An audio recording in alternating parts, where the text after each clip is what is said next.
New boiler installations from British Gas. Sponsors of Property on 4.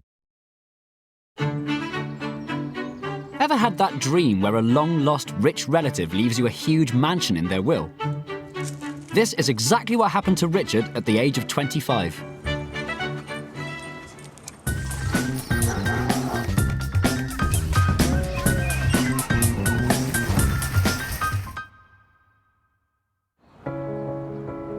In 1989, Richard had been working as a wine merchant in London when he found out he was to inherit Tissington Hall in Derbyshire from his late uncle, Sir John Fitzherbert.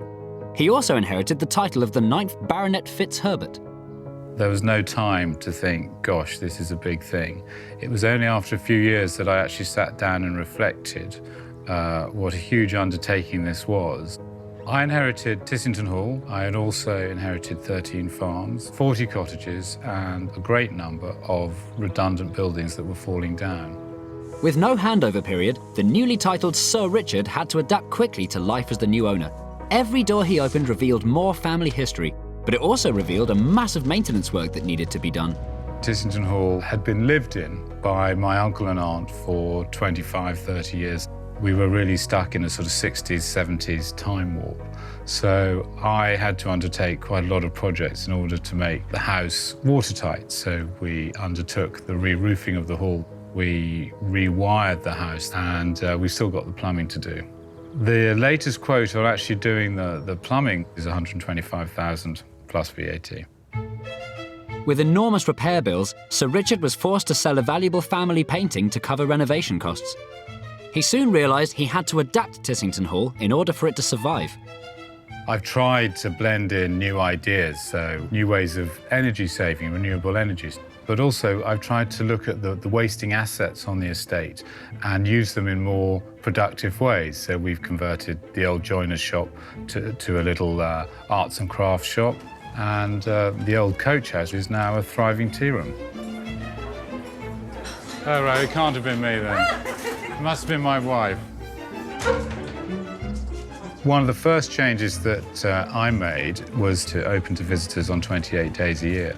Good afternoon, everyone. My name's Sir Richard Fitzherbert. Welcome to our family home. Thank you very much for coming here today. I live here with my wife, Fiona, our 4 children, 5 dogs, 2 cats. There's some rats and mice in the house, and also a colony of bats.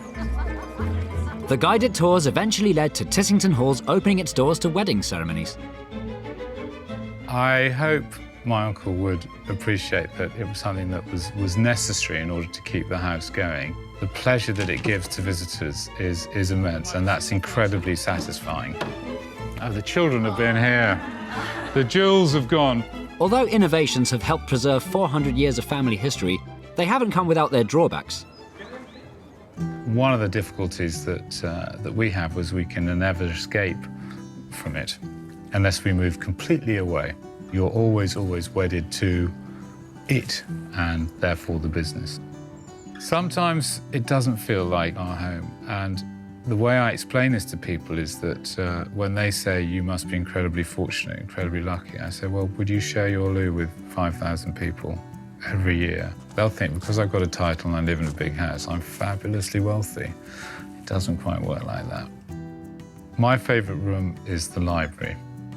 It's got some amazing photo albums of the family in the past, and you can see at a glance, you know, the progression of the family and what they did over the years. This is the 3rd Baronet, and that's Sir Henry Fitzherbert, and he lived here in the middle of the 19th century. Here he is in his library. I think all the books in the background are certainly part of the collection you still have today.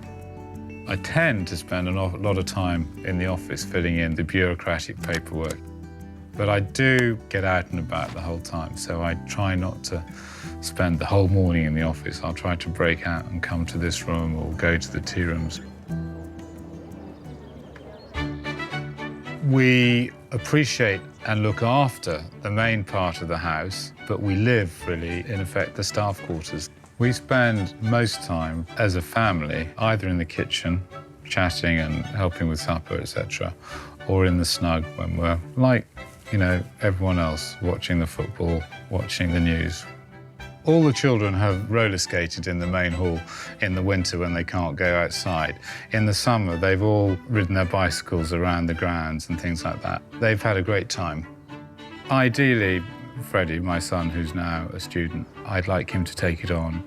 But he's realised that with great things come great responsibilities. Anyway, I'm here for a while, so there's no vacancy at the moment.